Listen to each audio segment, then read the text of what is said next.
Hello everyone. Welcome to my channel Shraddha's Gita Challenge Day 47 શ્લોક number 47. શ્લોક number 47 આ રીતે છે. સંજય ઉવાચ એવમુક્ત્વાર્જુન સંખ્યે રથોપસ્થ ઉપાવિશત વિસૃજ્ય શશરં ચાપમ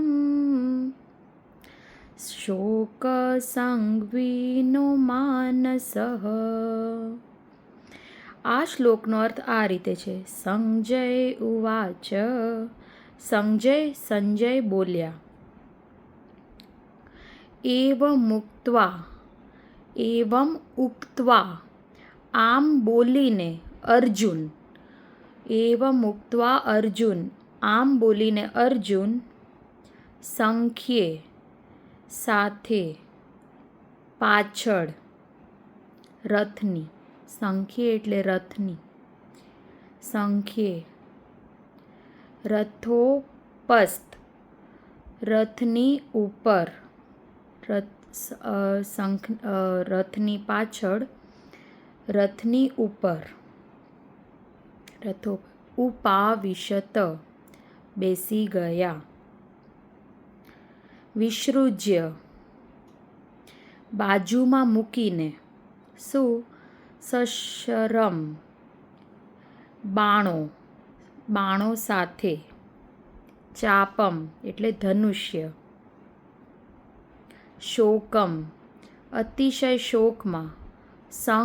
સંવિઘ્ન એટલે સંતપ્ત થયેલું, અતિશય શોકમાં ડૂબી ગયેલું. માનસઃ મનથી. સંજય શું કહે છે કે આટલું બોલ્યા પછી અર્જુન રથની પાછળ બેસી જઈને એના ધનુષ્ય બાણોને બાજુમાં મૂકીને અત્યંત શોકમાં ડૂબીને એનું મન અત્યંત શોકમાં ડૂબીને બેસી ગયા છે પાછળ જઈને. આપણે જોયું અર્જુને પહેલા અધ્યાયના 28મા શ્લોકથી પોતાનો વિષાદ ચાલુ કર્યો હતો અને 46મા શ્લોકમાં સુધી એ સતત બોલ્યા જ છે. બરાબર છે ને?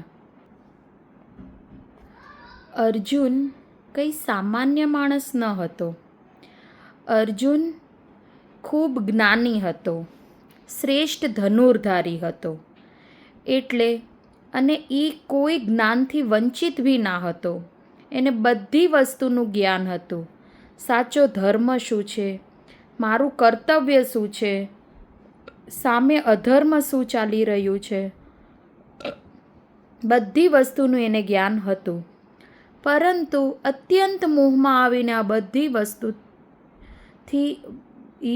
બધી વસ્તુની સામે એનું મન ભ્રમિત થઈ જાય છે અને એ બધું ભૂલી જાય છે. બરાબર છે? એ ત્રૈલોક્ય જ્ઞાની હતો. હવે વિચારો, આના અર્જુન જેવો મહાન વ્યક્તિ જે જ્ઞાની પુરુષ છે, એ પણ જ્યારે મોહમાં ફસાય છે ત્યારે એ એના હથિયારો મૂકી દે છે.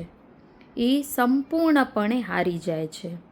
તો આપણા જેવા માનવી તો હારી જ જાય ને. બરાબર છે?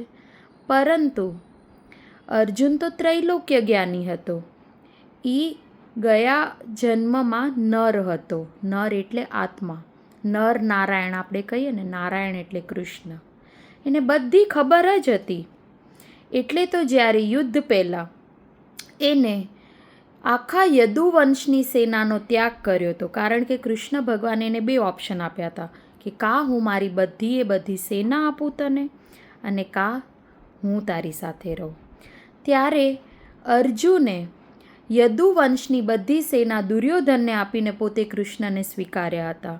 એને ખબર હતી કે ભલે ને ગમે એટલી મોટી સેના મારી ખિલાફ હશે, પણ એક નારાયણ કૃષ્ણ મારી જોડે હશે ને તો મારી હાર નહીં થાય. આ બધી વસ્તુનું અર્જુનને ખ્યાલ હતો જ.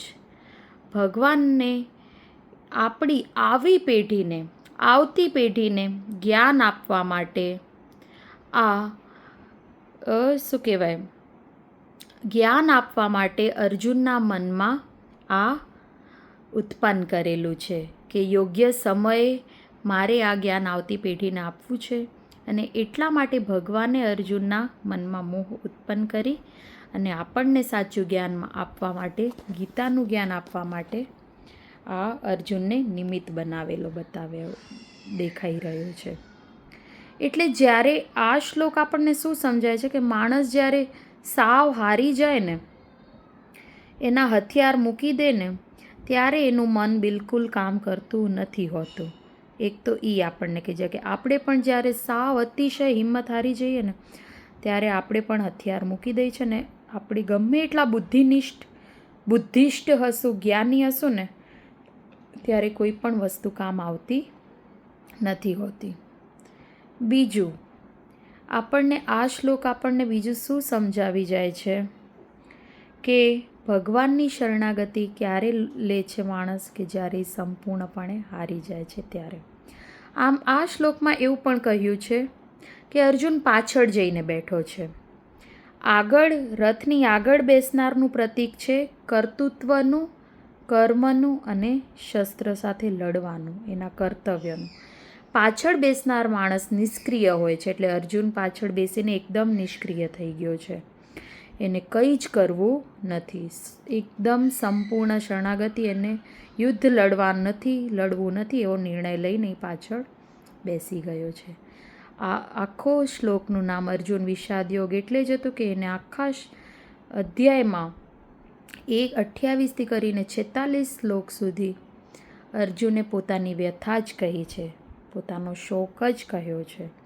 આ અધ્યાયનો અત્યારે જે છે સંજય ઉવાચ વાળો 47મો શ્લોક એ છેલ્લો શ્લોક છે ને આ અધ્યાય પૂર્ણ થઈ રહ્યો છે. અને આ અધ્યાયના આગળના શ્લોકમાં અર્જુનની સ્થિતિ એકદમ નિષ્ક્રિય છે. તો તમને આ અધ્યાય અને આ શ્લોક કેવો લાગ્યો? જો ગમ્યો હોય તો ચોક્કસ મારા ચેનલને લાઈક, શેર અને સબસ્ક્રાઈબ કરો. Thank you.